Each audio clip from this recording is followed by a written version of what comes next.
membahas mengenai penafsiran Quran surat Yusuf ayat 23 sampai 29. Jadi teman-teman semua, sebelum kita menafsirkan tentu saja kita harus membaca ayatnya terlebih dahulu serta menerjemahkannya. Teman-teman bisa sendiri melihat atau membaca dari Al-Qur'an, yaitu ayat dan juga terjemahannya. Jadi langsung saja, di sini saya akan menjelaskan mengenai penafsiran Quran surat Yusuf ayat 23 sampai 29. Jadi, Quran surat Yusuf ayat 23 sampai 29 ini menjelaskan mengenai cobaan yang dialami oleh Nabi Yusuf dan juga istri dari Al-Aziz.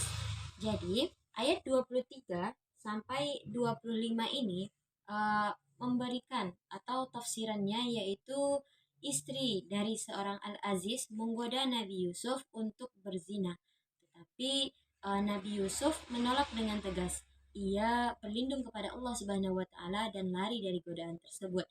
Kain baju Yusuf robek saat ia berusaha melepaskan diri dari istri Al-Aziz, menggunakannya dan istri Al-Aziz tersebut menggunakannya sebagai alasan untuk menuduh Yusuf. Jadi ayat selanjutnya yaitu ayat 26 sampai ayat 27 itu menjelaskan tentang istri Al-Aziz itu memanggil para wanita di istana untuk menanyakan siapa yang merobek baju Yusuf. Mereka menyatakan bahwa istri Al-Aziz yang telah melakukan kesalahan. Ayat 28 sampai 29 itu menjelaskan kepada kita bahwasanya Al-Aziz, suami dari istri Al-Aziz, menasihati istrinya agar bertaubat dan memohon ampunan kepada Allah Subhanahu wa taala. Ia juga menasihati Yusuf agar tidak menceritakan kejadian ini dan kepada orang lain karena akan menjadi aib bagi keluarga mereka. Jadi dapat kita tarik pelajaran yang penting yaitu mengenai pertama ialah keteguhan iman. Jadi Nabi Yusuf itu menunjukkan imannya atau keteguhan iman dalam menghadapi godaan. Ia tidak tergoda oleh sedikit pun oleh kesenangan dunia dan berpegang teguh kepada nilai-nilai moral. Yang kedua itu ialah pentingnya menjaga kehormatan.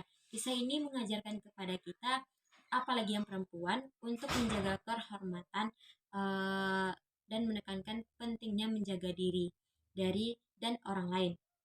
Jadi istri Al-Aziz itu melakukan kesalahan dengan menggoda Nabi Yusuf dan ia juga harus mempertanggungjawabkan akan semua kesalahan tersebut. Jadi yang ketiga ialah keadilan.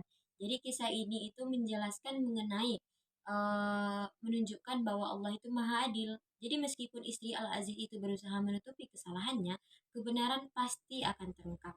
Jadi dapat kita simpulkan bahwasanya kisah Nabi Yusuf dalam surat Yusuf ayat 23 sampai 29 ini memberikan pelajaran berharga kepada kita semua bahwa pentingnya iman, moral, dan keadilan. Kisah ini juga menunjukkan bahwa Allah selalu melindungi hambanya dan beriman dan juga berakhlak.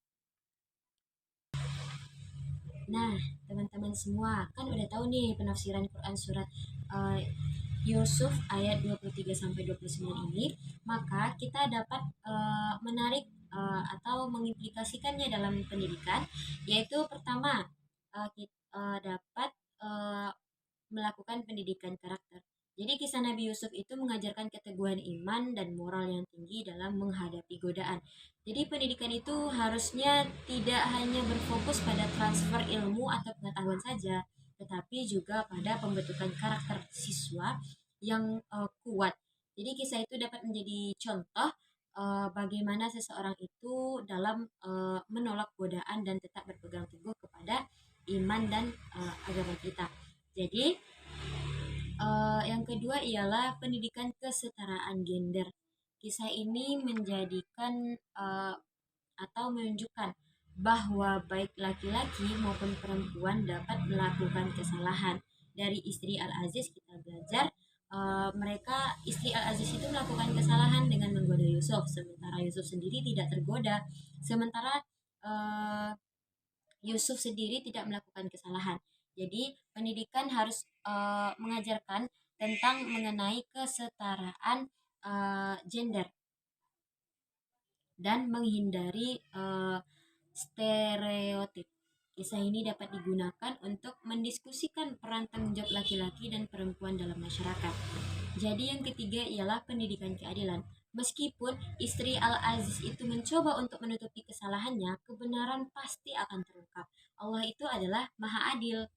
Jadi, dalam pendidikan seharusnya mengajarkan siswa itu untuk berani membela kebenaran dan melawan ketidakadilan. Tapi banyak sekarang ini kita temui bahwasanya keadilan itu sulit untuk didapatkan karena tidak mau aib dari seseorang itu terbuka. Jadi kisah ini dapat menjadi contoh bagaimana keadilan itu ditegakkan meskipun protesnya atau prosesnya itu sangat, sangat sulit. Jadi eh, selanjutnya yaitu pendidikan ketahanan diri. Jadi Nabi Yusuf itu menunjukkan ketahanan diri yang luar biasa sekali. Dia tidak tergoda dengan kesenangan dunia, apalagi seorang wanita ya kan. Jadi program-program konseling dan bimbingan dapat membantu siswa itu mengembangkan keterampilan ini. Jadi selanjutnya pendidikan moral dan akhlak. Ayat ini kaya akan nilai-nilai moral dan juga akhlak yang baik. Pendidikan harusnya mengajarkan nilai-nilai tersebut kepada siswa agar mereka dapat menjadi warga negara yang bertanggung jawab, berakhlak mulia, dan lain sebagainya. Pembelajaran itu dapat dilakukan melalui studi kasus, diskusi, dan lain-lain sebagainya. Dan yang terakhir yaitu pendidikan kewarganegaraan. Jadi kisah ini mengajarkan kepada kita bahwa pentingnya tanggung jawab individu dan bagaimana tindakan seseorang berdampak pada orang lain. Pendidikan kewarganegaraan dapat menggunakan kisah ini untuk mendiskusikan peran warga negara dalam menjaga ketertiban dan keadilan sosial. Jadi, dari penjelasan saya dari tadi, dapat kita simpulkan surat Yusuf ayat 23 sampai 29 ini dapat menjadi sumber pembelajaran yang kaya dan relevan pada saat sekarang ini. Yang mana mengajarkan kita untuk pendidikan karakter, kesetaraan gender, keadilan, ketahanan diri, moral, akhlak, dan kewarganegaraan. Penggunaan kisah ini dalam pembelajaran dapat dilakukan dengan berbagai metode seperti diskusi kelas, atau studi kasus, atau analisis, dan pembuatan karya kreatif. Jadi hanya itu yang dapat saya sampaikan. Semoga ilmu ini bermanfaat bagi teman-teman semua. Dan untuk pribadi saya sendiri, akhirul kalam, assalamualaikum warahmatullahi wabarakatuh.